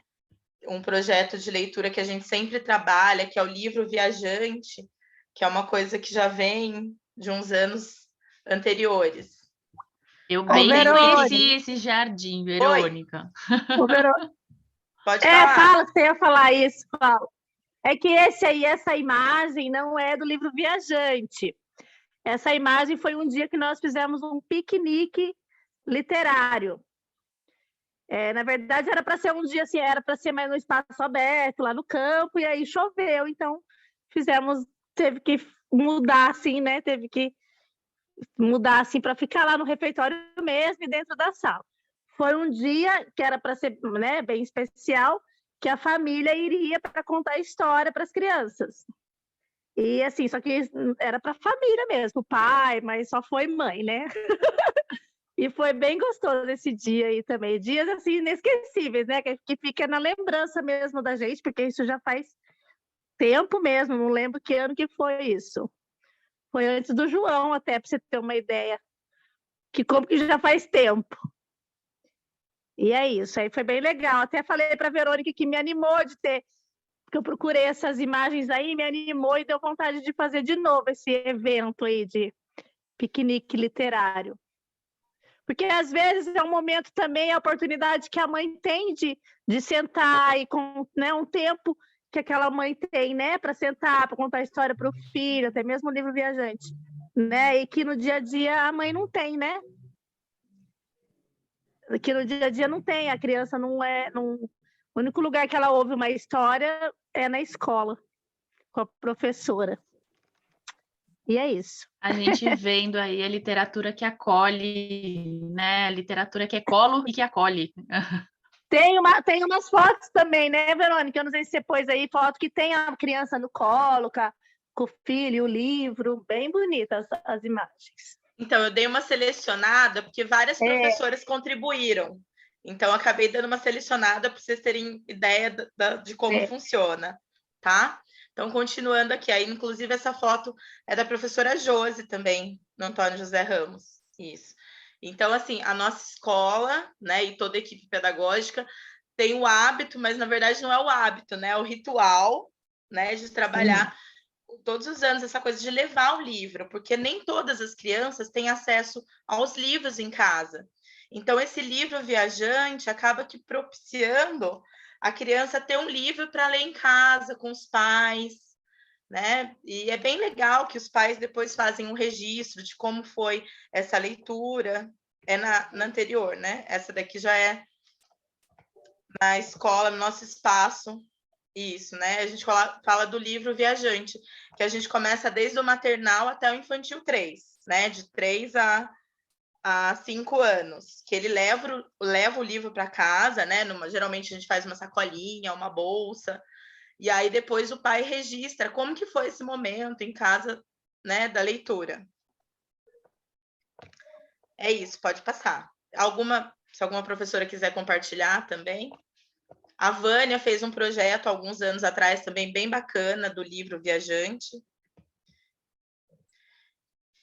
Tá, ó, esse aqui é a nossa biblioteca, tá? Na nossa escola, que tem um acervo e que eles sempre têm a oportunidade de explorar. Pode passar. E aqui, gente, assim, é o nosso sentimento em relação a vocês, tá? que esse projeto, né, mediado por pessoas encantadoras e apaixonadas pela leitura, nos enriqueceu a cada encontro, com sabedoria de transmitir valores e riquezas de grandes autores voltados para os nossos pequenos. Os professores em relatos nas HTPCs apresentaram a importância do tema, leitura, muito relevante por se tratar de várias formas de registro, reconto e principalmente na preparação do espaço, permitindo viver o encanto, interpretações, intervenções, fazer a escuta, ter um repertório, planejar e contextualizar a cada história. Pode passar. E aí, nesse momento, né, as professoras com mais tempo na rede, elas reafirmaram a experiência, né, da importância de continuar o trabalho e estimular pequenos leitores. Já os docentes mais novos, né, trouxe enriquecimento na sua rotina diária. E aí, junto à equipe gestora, nós temos essa tenda, tá, que a gente adquiriu alguns anos atrás, que foi um projeto bacana que a gente participou, que foi a FLUP, a tenda literária. Aí nós resolvemos colocar em prática, porque estava esquecida, estava guardada. Não, vamos resgatar a tenda. E aí se tornou mais um espaço para as crianças estarem explorando.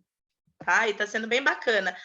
Tem uma escala, as professoras podem ir, né?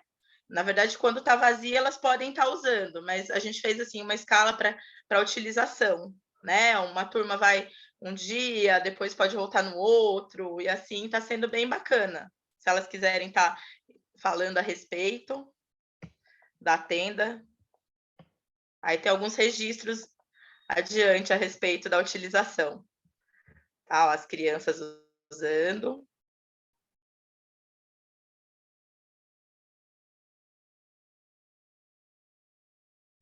Os bebês. Aí aqui tem, acho que dá para passar, né? É bem bacana essa aluninha fazendo a leitura, a Esther.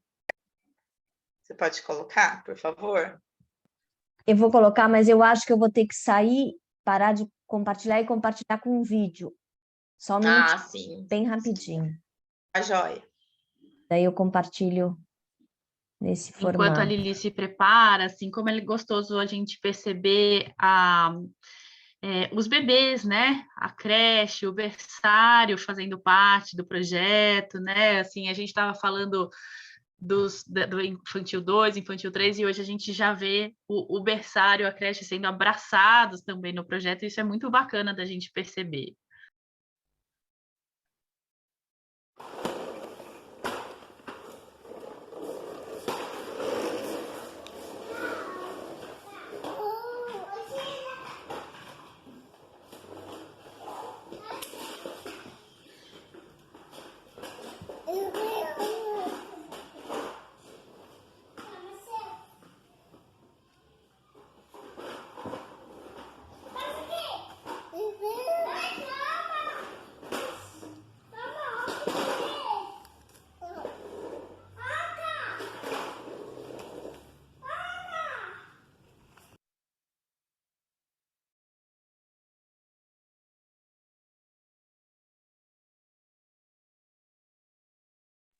Né, dá para perceber a delicadeza como ela folheia, né? Ela ainda não anda, mas você vê que ela está lendo ali, né, da forma dela, as imagens, né? Provavelmente. Acha o rato pequenininho numa página lá na frente e volta para ver o rato. Isso. Se essa professora Adriane ou a professora Rosane quiserem falar a respeito. Você está me ouvindo? Sim. Sim. Boa noite para todos. Essa criança, ela entrou com 1 ano e 2 meses e hoje ela tem 1 ano e 8 meses. Ela não balbuciava, ela não tinha essa expressão.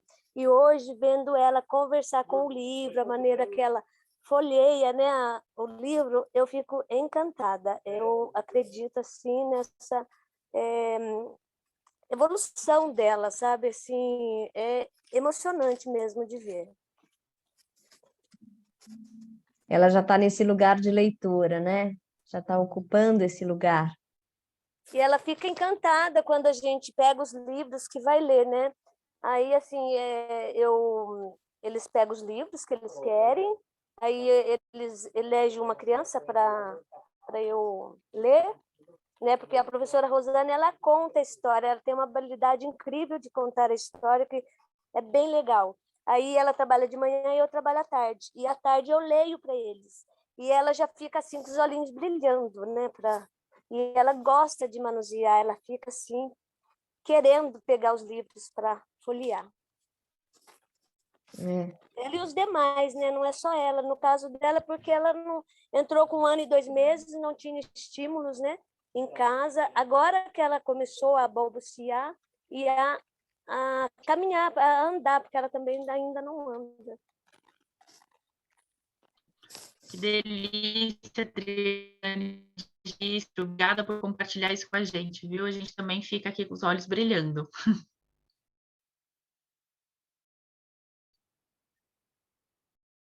Aí é o restante da turminha. Também, ó, eles também vão para a tenda, tá? Os bebês. Aí lá eles também têm, ó, o manuseio dos livros e os fantoches também. Aí nós colocamos aqui, né, essa frase da Cora. Tenha sempre um livro ao alcance do seu tempo, que eu acho que tem bem a ver com essa imagem. Pode passar, por favor. Aí, né, você vê que a história acontece de várias formas, né? Na tenda, os colegas fazendo o reconto, né, ó, infantil 2C. É bem bacana ver o interesse, né, deles na história. Linda imagem. Essa da roda, das crianças também. Aqui são momentos, né, a contação de histórias na tenda, que foi uma coisa que aconteceu em anos anteriores, tá? Que vinha o contador com a fantasia, que foi bem bacana. Aqui já foi um momento também no cantinho, né, de leitura na escola. E essa é mais atual desse ano, que é na nossa escola lá do José da Rosa, Benedito Faria da Silva. Também é um momento de leitura. Verônica. Caiu. Aqui na tenda, ó, também os colegas ouvindo. Se a professora Cláudia também quiser falar a respeito da turminha dela, ó, uma colega fazendo a leitura para os outros colegas.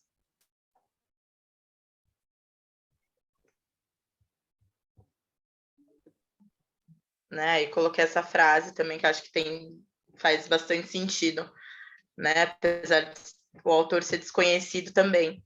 A leitura abre na nossa frente a possibilidade de adentrar mundos desconhecidos. Podem seguir também.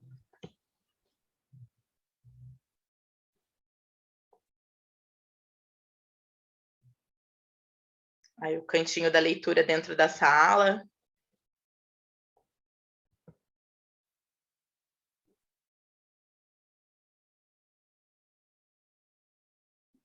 Olha a expressão dos meninos aqui lendo, né?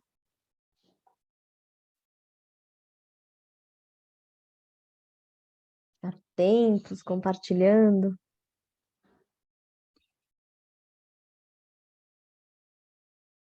Essa turma é da professora Aurora, eles construindo os livros, eles estão já produzindo os próprios livros.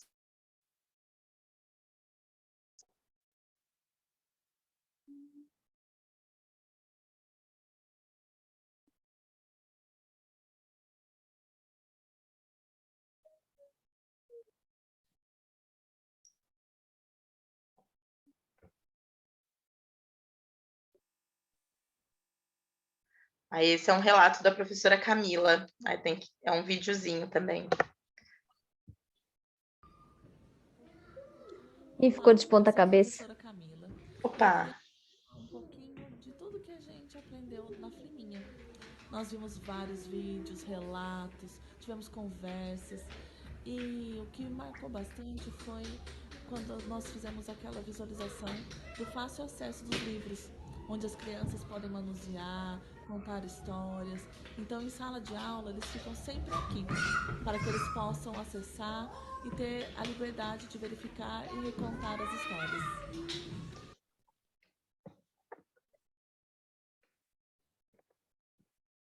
Dolores falou para tirar o chão, a professora virou tudo de pernas para o ar, olha só, tá vendo?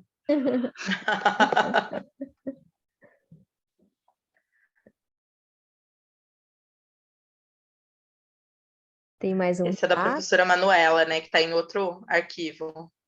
Ah, tá. Olha que fotos bonitas. Essas crianças eu conheço, hein, Josi?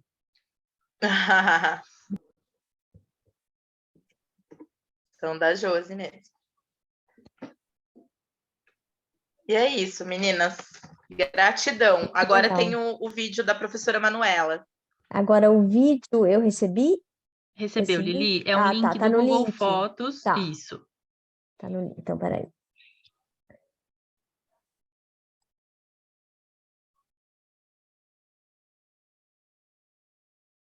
Então, vamos voltar lá. Ó, enquanto a Lili se prepara... Ah, pronto, já se preparou, ela é muito rápida. Muito rápida. Olá, boa noite. Eu vim aqui para compartilhar um pouco com vocês sobre como que se deu, né, como que foi o processo do hábito da leitura em sala de aula, né, como que ocorreu todo esse processo. Bom, desde o início do ano eu já vinha fazendo leituras para as crianças todos os dias. E foi bem no começo, elas tinham muita dificuldade de entender que aquele momento era o momento da leitura, eu tinha que eu tinha que escutar, né, a professora que estava lendo, ou escutar o colega que estava lendo. E alguns saíam, né, eu tenho o costume de fazer roda. Então, quem é o leitor fica no centro ali, e as outras crianças, né, que são os ouvintes, elas ficam em volta do leitor.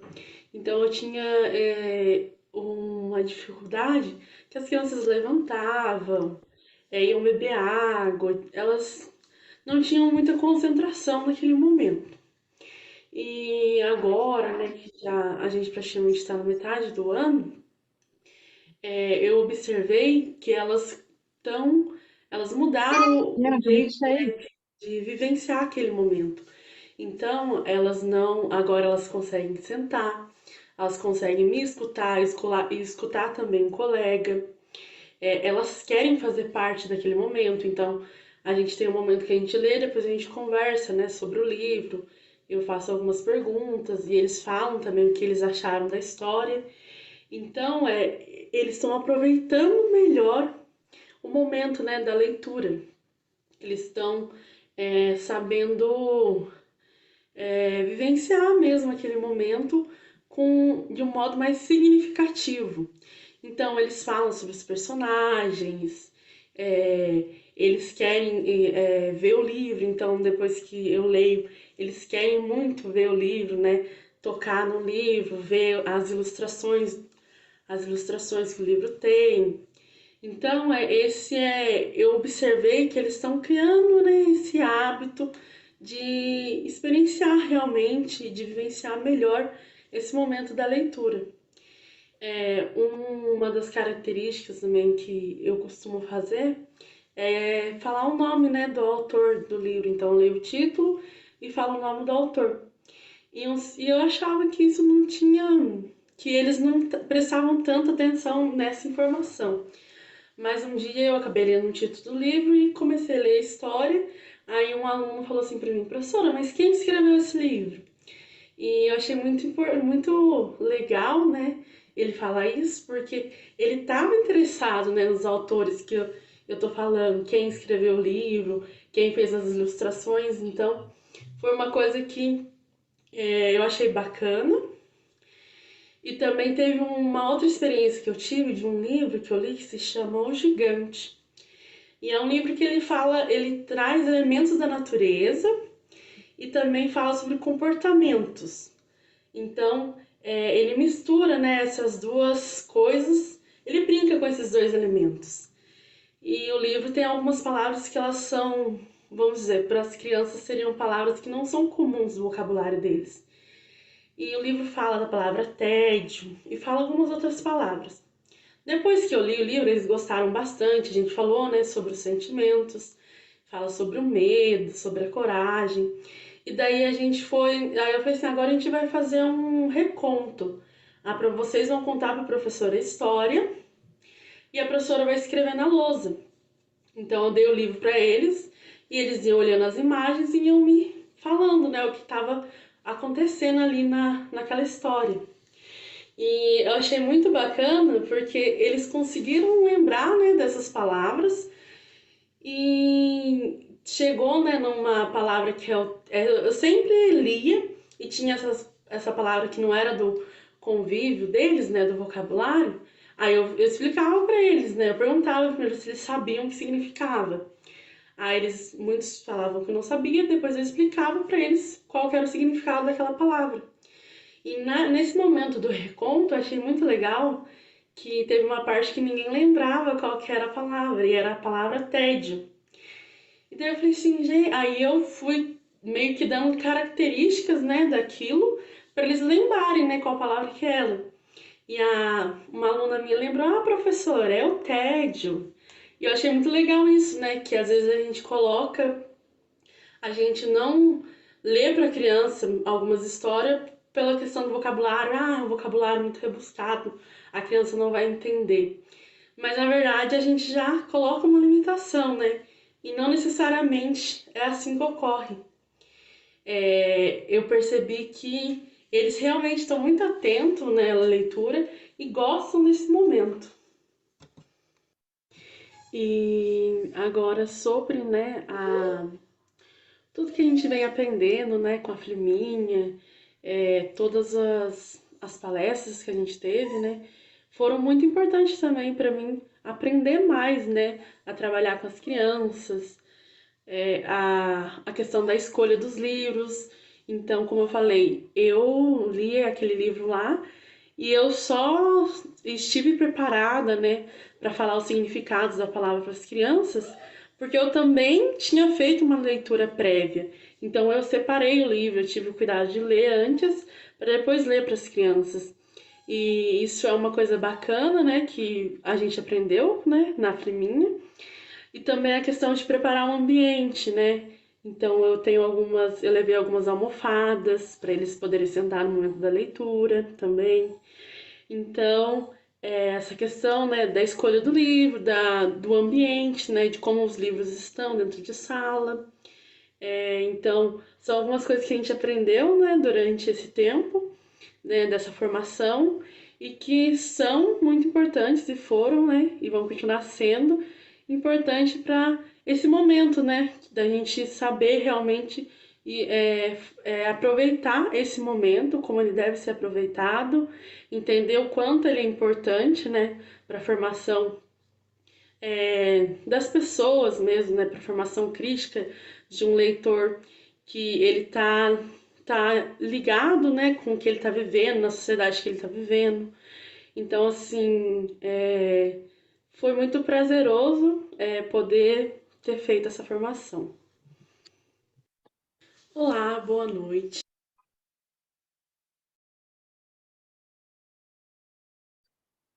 Muito legal, Manuela, seu depoimento, muitas coisas aí. Não sei se Tô vendo a Dora, janelinha da Manuela aqui. demais. Muito bom. Gente, que prazer enorme, né? A gente poder estar junto. Eu tive o privilégio de acessar esse material mais cedo, então consegui ficar mais tempo com esse material. Queria agradecer, porque a gente sabe que isso demanda um tempo, uma dedicação, né? Eu ia te chamar de Bianca. Eu ia falar, né, Bianca? Verônica. Verônica, de organizar esse material.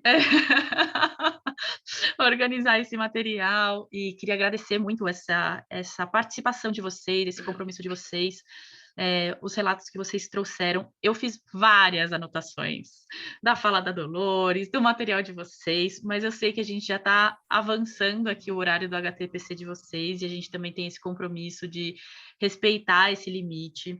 Então, eu não vou abrir essa conversa. Se vocês toparem, a gente continua mais um pouquinho pela nossa comunidade lá no WhatsApp, faz algumas trocas, pode ser por áudio, pode ser por texto, pode ser como vocês acharem melhor. Eu acho que a gente tem muita coisa boa para continuar conversando. Aquele espaço continua aberto para ser um espaço de troca, de registro, de dúvidas, de compartilhar experiências, de compartilhar materiais e referenciais, né, teóricos, que a gente possa aí contribuir também. Vou colocar aqui para vocês um link que é do formulário de avaliação do percurso todo que a gente veio acompanhando, né, nesses últimos, foram 5 encontros. Nesse link de avaliação, a gente vai pedir a gentileza de vocês, claro, olharem e avaliarem com muita sinceridade esses nossos encontros e também a gente vai fazer um convite para que vocês fiquem muito livres de sugestões, né, do que vocês gostariam de se aprofundar, da maneira de outros temas que vocês gostariam de trazer, ou temas que vocês gostariam que a gente dedicasse mais tempo, pudesse mergulhar com mais profundidade, porque a gente está pensando aí o projeto de 2025. Vocês construir a parte de você é fundamental. A gente construa de forma que tenha sentido, né? Que faça sentido para aquilo que vocês querem, né, e desejam aí nesse percurso formativo, nessa formação continuada de vocês. E em seguida também vou colocar aqui a lista de presença. E aí, enquanto eu coloco, acho que a Lili também tem um recadinho importante, né, Lili? Eu e Dolores, né, O convite para o final de semana?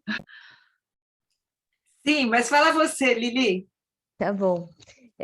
Bom, queria também antes agradecer todo mundo que esteve com a gente ao longo desses encontros e muito legal vocês terem preparado esse material, né, contando como esses encontros tocaram vocês e fizeram pensar na prática e na leitura, e, enfim, muitas coisas, né, o protagonismo das crianças, esse vídeo da Manuela, né, muito legal encerrar com esse vídeo, porque ela fala dessa aposta nas crianças, na importância da escolha do livro, no planejamento, tanta coisa bacana. Bom, no domingo, a gente vai estar numa mesa, Dolores, eu e a Carla, é Mausch mesmo que fala? Mausch? Não, Mausch. Acho que é Mausch. E a Carla Mausch, falando na FLIMA, domingo às 10 horas da manhã, no auditório, e o tema vai ser literatura para todos. A Carla Mausch é da ONG Mais Diferenças, então ela vai trazer um assunto muito importante, que é a questão da inclusão. A Dô vai falar também de um assunto super importante, que é a comunidade, né, a importância da leitura na comunidade, e eu vou falar da perspectiva da escola. Então, vai ser uma conversa que eu acho que vai ser uma continuidade desses nossos encontros também. Então, quem puder, venha, e a gente vai ficar muito feliz com a presença de vocês. E na sexta e no sábado, sexta não sei como é que tá, mas sábado a gente também, pelo Instituto Emília, a gente está com uma oficina que uma Emiliane, Irene, que vocês também vão ter o prazer de conhecer, vai estar com uma oficina na Escola Noé, aberta ao público, sábado, se eu não me engano, às 10 horas da manhã. E é uma oficina para as crianças. Então, convidem, venham, compartilhem o convite, porque vai ser uma alegria poder encontrar pessoalmente, né? Muitas eu já encontro, mas com quem eu não encontro com tanta frequência vai ser uma alegria enorme a gente poder se encontrar lá, estarei lá, a gente se vê, se conhecer, conversar mais um pouquinho, a gente tem que falar. Fale, Dani. Não, eu já entendi. Na verdade, eu ia perguntar isso, se vocês estarão lá ao vivo, né? Se a outra Ana Carolina e Maria Dolores, elas estarão lá ao vivo, mas eu acho que sim, né? E a cores. Você quer ser online também, pelo telão. Não, não, não. Estaremos. Que legal. Pode até abraçar. Que legal. Eu vou, então. Estaremos. Te vejo lá. Espero vocês. Tem deixando também, afirmativo, foi inspirador, provocativo. Parabéns, professoras e professores, gestores. A partilha foi um presente. Desculpa, eu falei que não ia falar, mas eu preciso falar uma coisa. Dolores trouxe na fala dela, e depois eu acho que foi muito importante a presença. Dolores ainda brincou, né? Falando assim, claro que ele foi demitido depois, quando ela passou o link do vídeo. A fundamental importância da presença da Verônica, da Érica e de outras pessoas da gestão, né, gente? Que respalda o trabalho das professoras, que abre esse espaço, que investe nessa formação.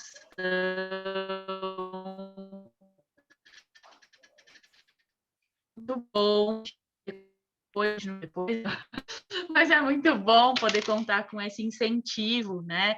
E eu queria só ressaltar isso e mais uma vez agradecer aí a dedicação de todas presentes, dizer que a gente continua junto e à disposição. Comunidade Emília é um espaço e gratuitos, a gente discute o livro, é um momento super bacana para quem quer investir na sua própria formação, de estar junto com outras pessoas especialistas. Então, assim, se acheguem, gente, se aproximem, porque a gente todo mês, em mais de um momento, tem eventos gratuitos, a maior parte deles, alguns não. A gente vai ter curso com a Cecília Bajura agora em setembro, que eu já mandei para vocês.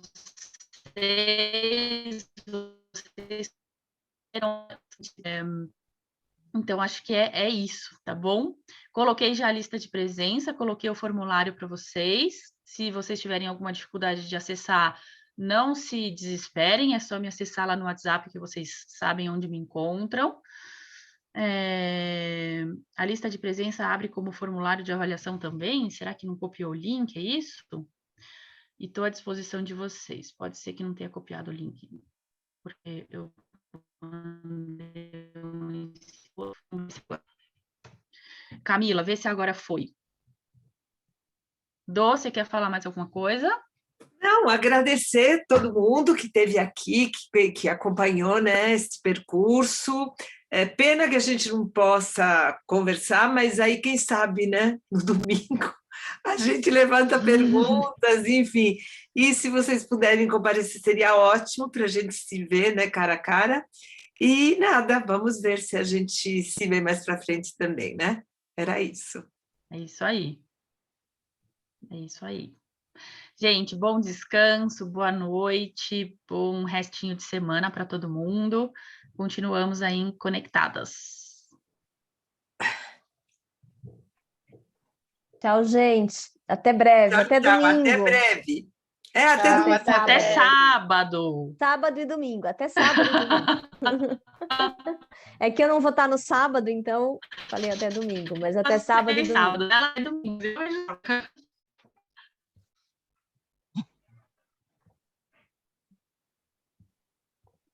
Boa noite. Tchau, boa noite, muito obrigada. Beijo, Eu que agradeço, boa noite. Verônica. Boa noite. Beijo, Dani. Beijo, eu mudei a foto. Eu vi. Consegui. Eu já vi. Beijo. Tchau, até viu? final de semana.